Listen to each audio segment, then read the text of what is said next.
पूरे 12 द्वादश ज्योतिर्लिंग में ओंकारेश्वर ही ऐसा ज्योतिर्लिंग है जिसके दर्शन के पश्चात कोई महानदी का दर्शन होता है, जिसके तट को छूकर कोई महानदी बह रही है। आप काशी जाएंगे गंगा जी दूर हैं, आप उज्जैन जाएंगे क्षिप्रा जी दूर हैं, आप सोमनाथ जाएंगे समुद्र है, लेकिन ओंकारेश्वर ही ऐसा ज्योतिर्लिंग है जिसके दर्शन के पश्चात कोई महानदी का दर्शन होता है। वो महानदी है रुद्रदेहाय विद्महे मैं कलकन्याज धीमहि तन्नो नर्मदा प्रचोदयात्। भगवान शंकर की देह से पसीने के बूंद से निकली है माँ नर्मदा।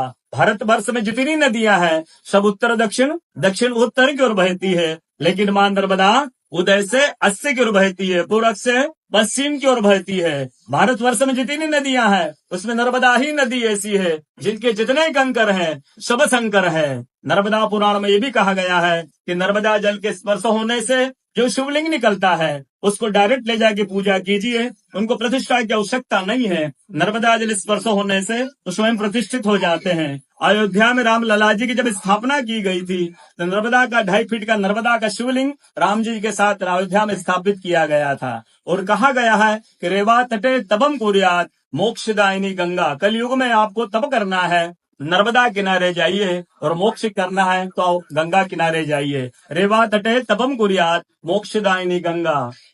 तो नर्मदा किनारे एक संत का तपस्या संत का अनुभव बताता हूँ जो वर्षों से नर्मदा किनारे रहे हैं।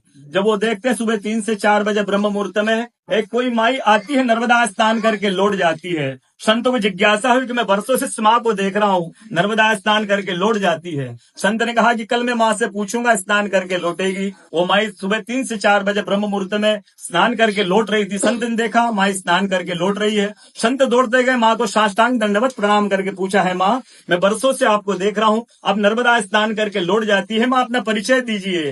तो माँ अपना परिचय देती है, मैं गंगा हूँ, कलयुग में शुद्धिकरण के लिए नर्मदा स्नान करने के लिए आती हूँ। बोलो गंगा मैया की जय, नर्मदा मैया की जय, ओंकारेश्वर भगवान की जय, आज के कथा के आनंद की जय, भक्त और भगवान की जय।